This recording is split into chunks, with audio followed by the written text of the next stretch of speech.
Subscribe now and press the bell icon. Never miss an update.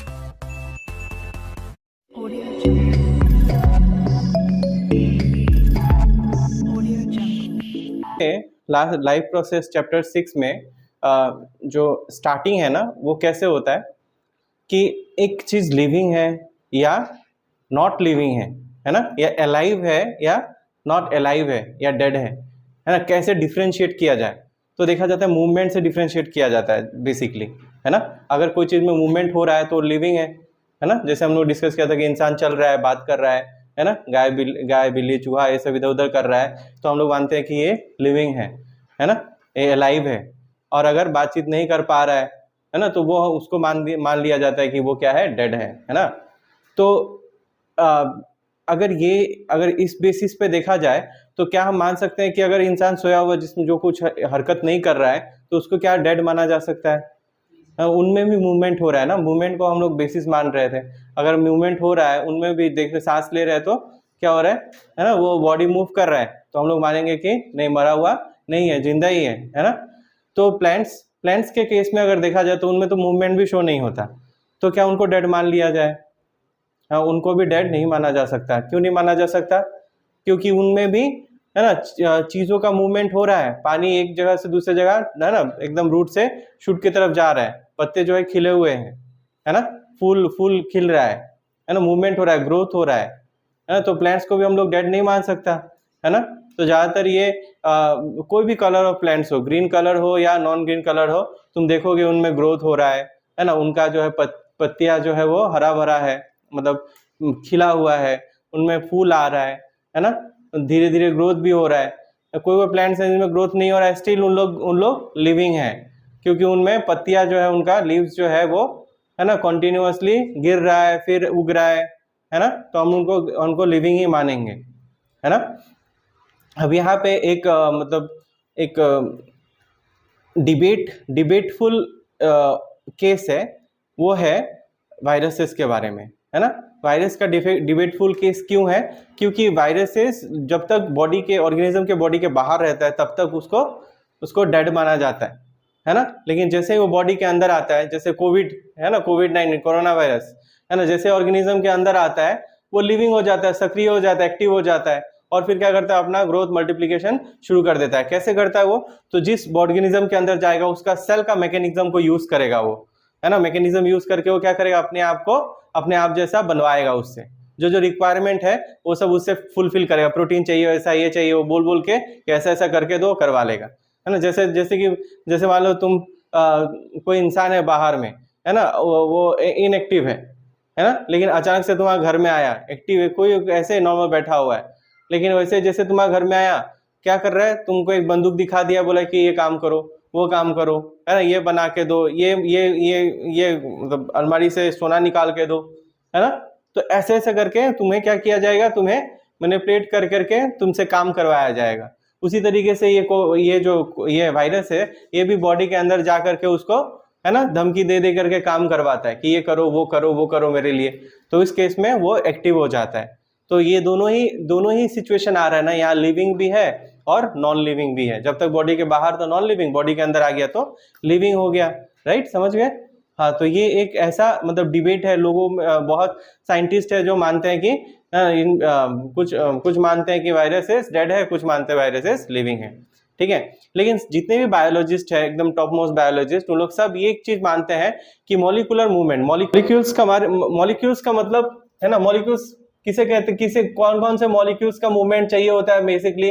ज्यादातर water हो गया, है ना, CO2 हो गया, O2 हो गया, है ना, ग्लूकोज हो गया, C6H12O6, ये सारे कुछ कॉमन मॉलिक्यूल्स है जो बॉडी में मूव करते हो, और नाइट्रोजन मॉलिक्यूल्स होगा। तो ये सारे ऐसे मॉलिक्यूल्स है जो बॉडी में मूव करते रहने चाहिए, है ना। अगर ये इनका मूवमेंट हो रहा है तो हम लोग मानेंगे कि लाइफ, है ना, एक ऑर्गेनिज्म लिविंग है ना, ये मॉलिक्यूल्स मूव करेगा। अगर मान लो ऑक्सीजन बॉडी में मूव नहीं कर रहा है तो ऑर्गेनिज्म जिंदा नहीं कहला सकता, ऑर्गेनिज्म डेड माना जाएगा, है कि नहीं बात ना।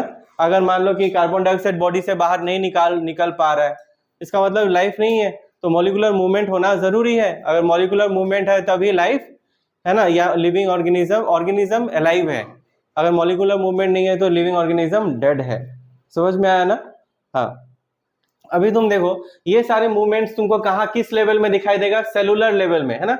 सेल के अंदर तुम जाओगे तो ये सारे मॉलिक्यूल्स जो है वो एक जगह से दूसरे जगह से तीसरे जगह मूव करते रहेंगे, है ना। और फिर सेल में मूव करेंगे, सेल से टिश्यू बनेगा, टिश्यू में मूव करेंगे, टिश्यू से ऑर्गन बनेगा, ऑर्गन में मॉलिक्यूल्स मूव करेंगे, ऑर्गन से ऑर्गन सिस्टम में मूव करेंगे, है ना। और अगर मूवमेंट हो रहा है ये सब ऑर्गन सिस्टम के अंदर तो ऑर्गेनिज्म अलाइव है। अगर ये मूवमेंट बंद हो जाए, है ना, या मूवमेंट जो है बहुत स्लो हो जाए, है ना, बस सेल के अंदर ही रह जाए, एक से दूसरे जगह ना जा पाए, तो उस केस में मानेंगे कि लाइफ डेड, हाँ, लिविंग ऑर्गेनिज्म अब जिंदा नहीं रहा, डेड हो गया।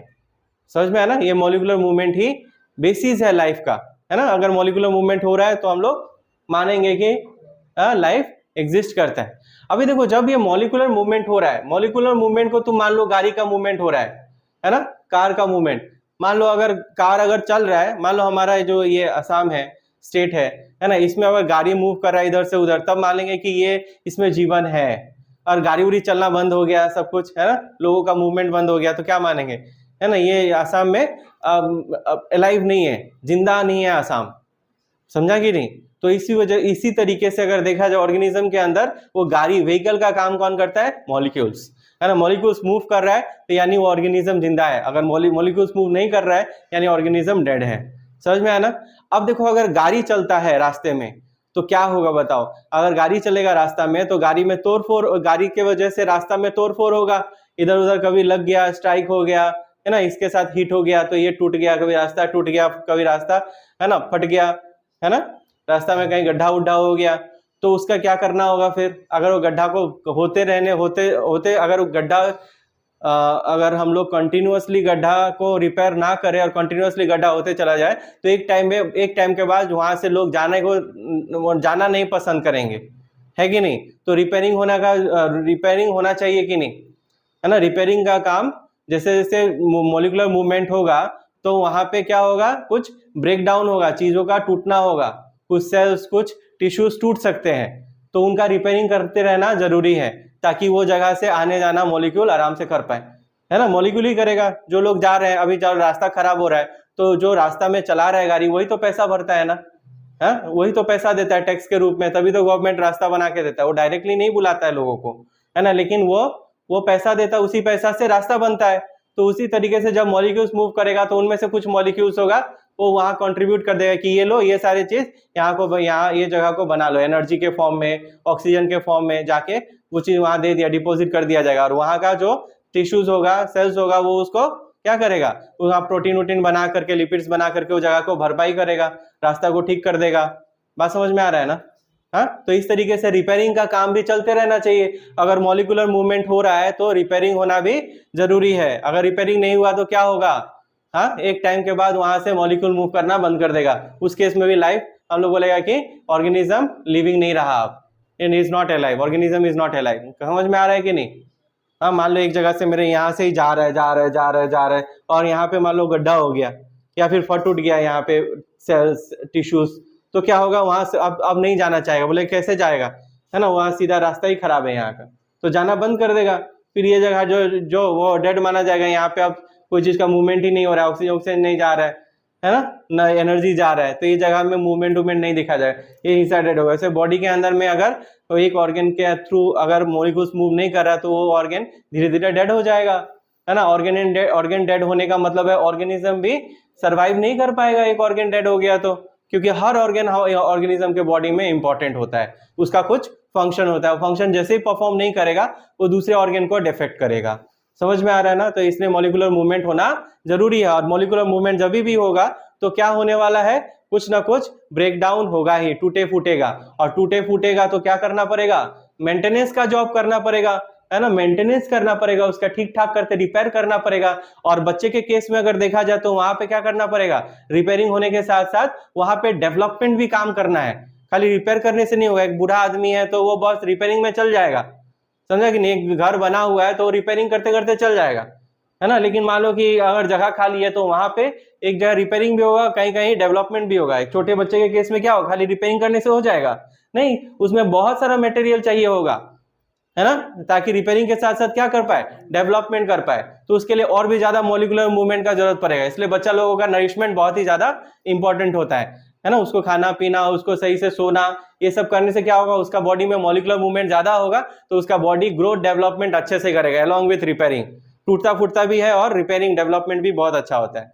तो ये जो मेंटेनेंस जॉब है, जो ऑर्गेनिज्म के चलते के अंदर चल रहा है ना, ये मेंटेनेंस जॉब को करने का जो प्रोसेस है, इसी को ही लाइफ प्रोसेस कहा जाता है ना। 4 मेन लाइफ प्रोसेसेस है, क्या क्या है वो, रेस्पिरेशन, ट्रांसपोर्टेशन, सही है, फिर न्यूट्रिशन और एक्सक्रेशन। ये 4 लाइफ प्रोसेस अगर चलते रहेगा तो हमारा बॉडी का सारा मेंटेनेंस काम होते रहेगा। देखो मेंटेनेंस काम क्या, हमारे बॉडी में एनर्जी का फॉल होगा, काम कर रहे हैं, दौड़ भाग कर रहे हैं, पढ़ रहे हो, है ना, तो हमारे बॉडी में एनर्जी फॉल हो रहा है कि नहीं, तो उसको फिर मेंटेन करना है कि नहीं, फिर एनर्जी लेवल बरकरार करना है, इसके लिए क्या करना पड़ेगा, है ना, फूड लेना पड़ेगा। हमारे बॉडी के अंदर ऐसा कोई मैकेनिज्म नहीं है जो कहता है, जो क्या करेगा, अपने से खाना बना लेगा।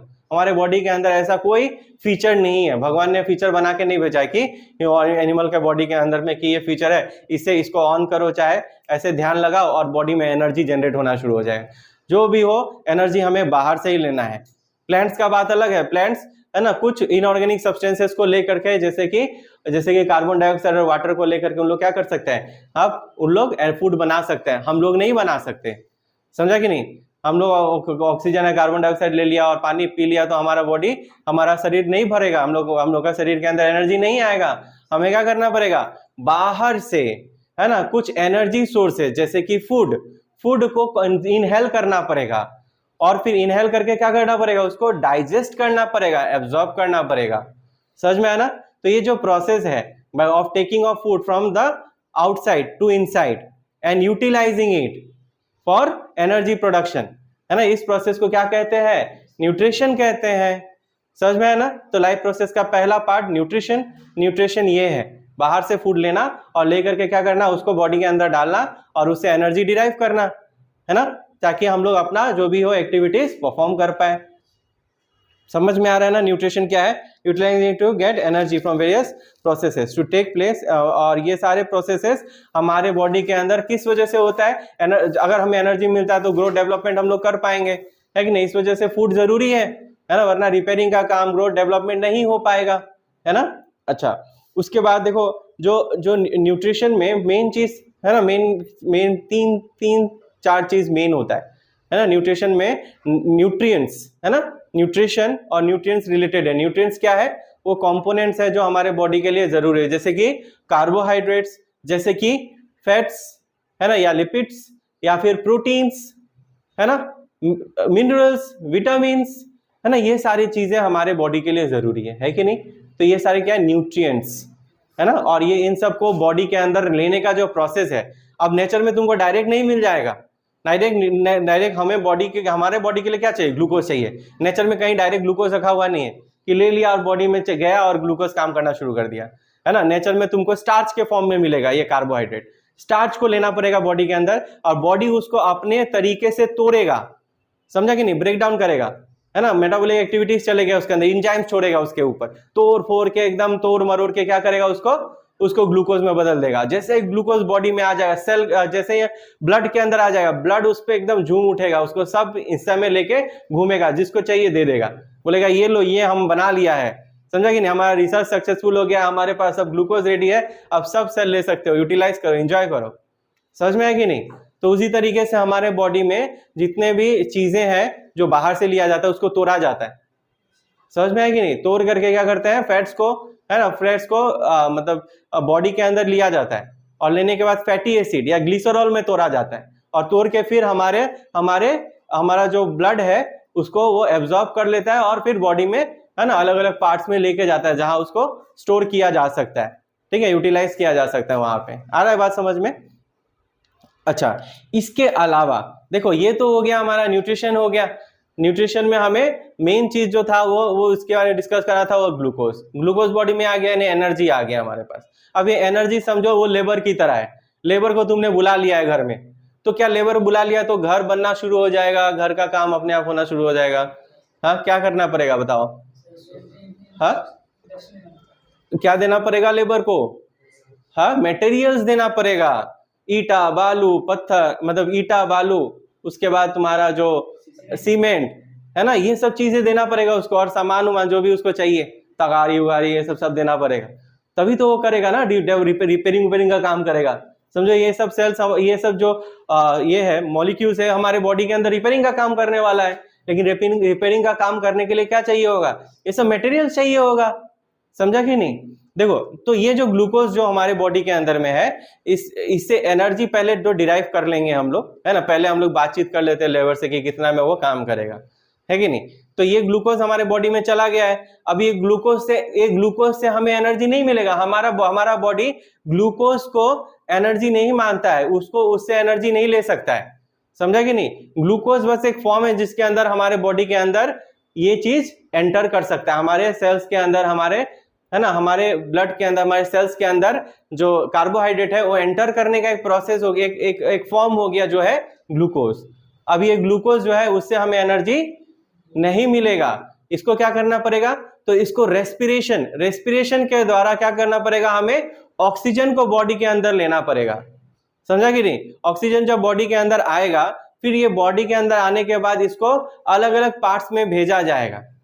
समझ में आया ना? ये अलग अलग पार्ट्स में कैसे भेजा जाएगा, तो इसके लिए हमारे बॉडी के अंदर एक ट्रांसपोर्टेशन सिस्टम है ना, हमारे बॉडी के अंदर हमारा हार्ट है, ठीक है, उसके बाद क्या है हमारे पास, हमारा ब्लड वेसल्स है, ब्लड है ना, ये सारे चीजें क्या करेंगे, ऑक्सीजन को लेकर के पूरा बॉडी के हर सेल्स तक पहुंचा देगा। जहां ये क्या होगा, जहां ये ऑक्सीजन जाके ग्लूकोज के साथ इंटरेक्ट करेगा, या फिर ग्लूकोज का ब्रेक डाउन करेगा, तुम कह सकते हो।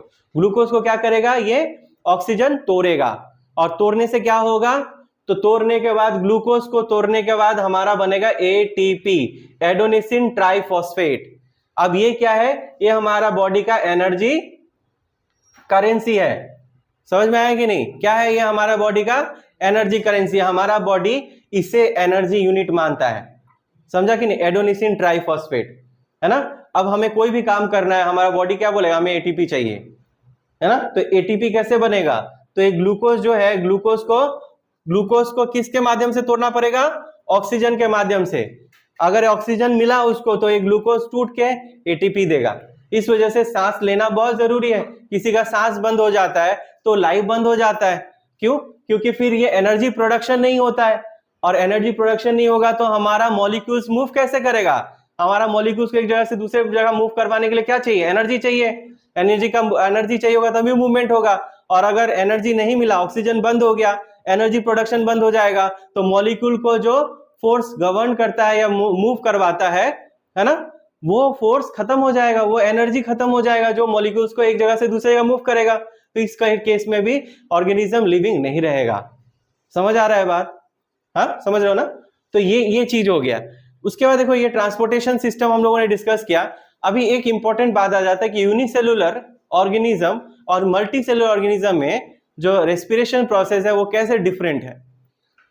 यूनिसेलुलर ऑर्गेनिज्म में एक ही सेल होता है, जैसे कि एमीबा के केस में एक सिंगल सेल होगा, है ना। एमीबा के केस में सिंगल, और पूरा सेल जो है वो एनवायरनमेंट के साथ डायरेक्ट कांटेक्ट में होगा। चारों तरफ एनवायरनमेंट है ना, चारों तरफ एनवायरनमेंट है इसके।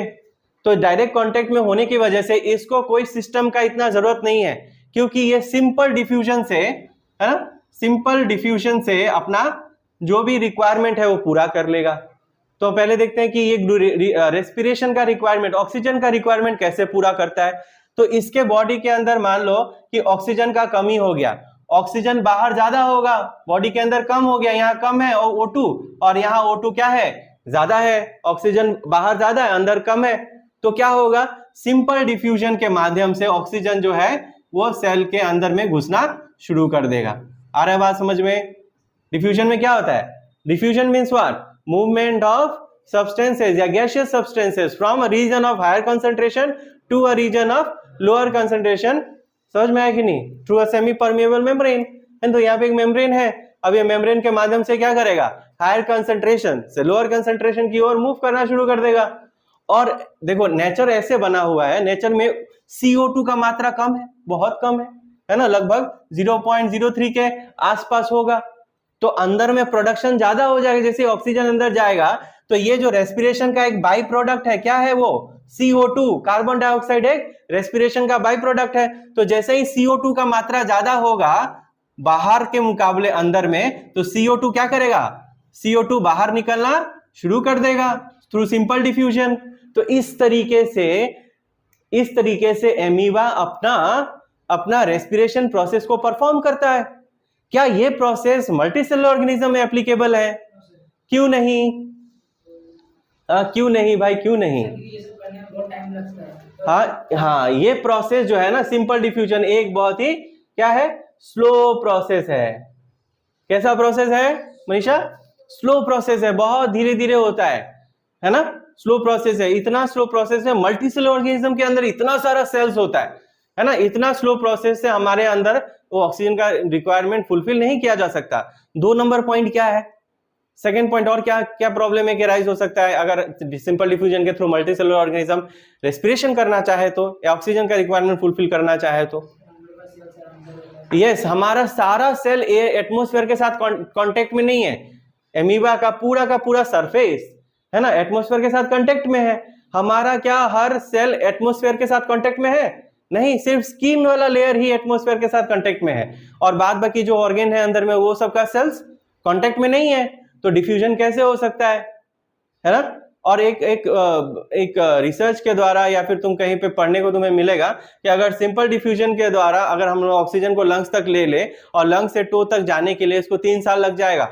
ऑक्सीजन को लंग्स से टो तक जाने के लिए 3 साल लग जाएगा।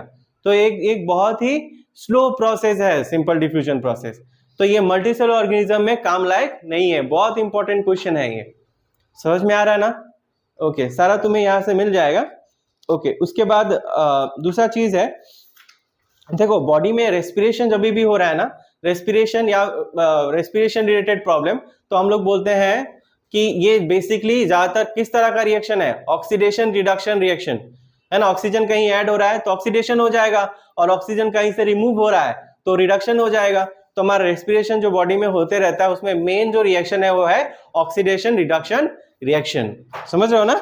और एक चीज जो इंपॉर्टेंट है वो है कि रेस्पिरेशन एक एक्सोथर्मिक प्रोसेस है। ये चैप्टर 1 में भी तुम लोगों को मिला है। रेस्पिरेशन एक एक्सोथर्मिक प्रोसेस, इसमें हीट रिलीज होता है। जब भी तुम दौड़ोगे बहुत तेजी से तो तुम देखोगे क्या? देखोगे कि तुम पसीना पसीना हो गया, शरीर गर्म हो चुका है ना? यानी रेस्पिरेशन एक एक्सोथर्मिक यानी हीट रिलीजिंग प्रोसेस है। ठीक है, इसके अंदर जो ग्लूकोज है ना, ग्लूकोज को जब ऑक्सीजन की मदद से तोड़ा जाता है तो एनर्जी रिलीज होता है, और कुछ एनर्जी जो है वो हीट के फॉर्म में ट्रांसफॉर्म हो जाता है। समझ में आया ना? इसी वजह से इसको एक्सोथर्मिक रिएक्शन कहा जाता है। समझ रहे हो ना? हाँ, उसके बाद ट्रांसपोर्टेशन के बारे में बताया था। जब ट्रांसपोर्टेशन होता है तो क्या क्या चीज? ऑक्सीजन तो आता ही है बॉडी में, है ना? ट्रांसपोर्टेशन मेन ब्लड काम करता है ट्रांसपोर्टेशन का, है ना? वो क्या करता है? ऑक्सीजन को वो लंग से ले लेता है, हार्ट में दे देता है ब्लड, और हार्ट उसको क्या करता है? जोर से दबाता है, हार्ट पंप करता है। जैसे ही पंप करता है वो क्या होता है? आर्टरीज वेन्स के थ्रू वो पूरा बॉडी में ट्रेवल कर जाता है, और हर सेल के आसपास, हर ऑर्गन के आसपास में पतला पतला खून का नाली होता है, जिसको क्या कहा जाता है? Blood capillaries. एकदम पतला पतला नाली होगा। ए डिफ्यूजन के माध्यम से तुरंत वो ऑर्गन सबको क्या करता है? ऑक्सीजन दे देता है, और ऑर्गन के पास जो यूजलेस प्रोडक्ट है, जैसे नाइट्रोजनियस वेस्ट हो गया, जैसे कार्बन डाइऑक्साइड हो गया, ये सब वेस्ट क्या करता है? ऑर्गन जो है, ऑर्गन का सेल जो है वो कैपिलरीज को दे देता है। अब ये कैपिलरीज को मिलने के बाद ये वेन्स के थ्रू फिर से हार्ट में ले आता है, हार्ट इसको पंप करके फिर लंग्स को दे देता है, लंग्स इसको बाहर निकाल देता है ना? एक्सेलेशन करते हैं ना, इनहेलेशन करते हैं, एक्सेलेशन। इनहेलेशन के दौरान ऑक्सीजन जाता है, और एक्सेलेशन के दौरान क्या होता है? हमारे बॉडी से कार्बन डाइऑक्साइड जो वेस्ट प्रोडक्ट है वो बाहर निकल जाता है। समझ आ रहा है ना बात? हाँ, ये काम होता है। उसके बाद ये ट्रांसपोर्टेशन में ये सारा जो भी यूजफुल प्रोडक्ट है वो बॉडी को दिया जाता है, और जो यूजलेस प्रोडक्ट है जैसे कार्बन डाइऑक्साइड ये लंग्स को भेज दिया जाता है, रिटर्न कर दिया जाता है। ठीक है, और उसके बाद जो हमारा नाइट्रोजनियस वेस्ट है वो कहाँ भेज दिया जाता है? वो भेज दिया जाता है किडनी में, है ना? किडनी क्या करता है? उसको फिल्टर आउट कर देता है बॉडी से, है ना? निकाल देता है, निकाल फेंकता है। ठीक है, तो ये जो किडनी है ये क्या है? ये एक्सक्रीटरी सिस्टम है ना? एक्सक्रीशन के दौरान किडनी एक इंपॉर्टेंट एक्सक्रीटरी सिस्टम है जो सारा नाइट्रोजनियस वेस्ट को हमारे बॉडी से निकाल फेंकता है, which was form during respiration और यूटिलाइजेशन ऑफ न्यूट्रिशन, है ना? न्यूट्रिएंट्स जो हम लोग हमारे बॉडी में उसको जब यूटिलाइज करता है, हमारा बॉडी इस्तेमाल करता है, तो हमारा बॉडी कुछ वेस्ट प्रोडक्ट्स भी जनरेट करता है। जैसे मान लो साग सब्जी लेके आते हो, है ना, लेके आते हो ना, घर में काटते हो तो अच्छा चीज है, जब काटते हो छीलते हो तो गंदा चीज निकलता है कि नहीं, हाँ, वेस्ट प्रोडक्ट निकलता है तो उसको फेंकना होता है ना। वैसे ही जब अच्छा चीज बॉडी के अंदर जैसे ग्लूकोज आया और भी दूसरे प्रोटीन्स आएंगे, है ना, एमाइनो एसिड्स आ गया, है ना, फैटी मतलब ग्लिसरॉल आ गया, तो ये सब का जब भी यूटिलाइजेशन होगा हमारे बॉडी के द्वारा तो हमारा बॉडी क्या करेगा, वेस्ट प्रोडक्ट जनरेट करेगा, है ना। उसमें से नाइट्रोजनियस वेस्ट जो है बहुत ही पॉइजनस होता है हमारा बॉडी के लिए, बॉडी के अगर अंदर रह गया तो हमें हार्म करेगा, हमारा दूसरा मॉलिक्यूलर मूवमेंट को ये अफेक्ट करेगा। इस वजह से इन्हें क्या करना है, बॉडी से बाहर निकाल फेंकना है ना। इसके लिए हमें क्या चाहिए होगा, एक्सक्रीटरी सिस्टम चाहिए होगा, किडनी चाहिए होगा। समझ आ रहा है ना बात। तो यहाँ पे ये फर्स्ट पार्ट खत्म।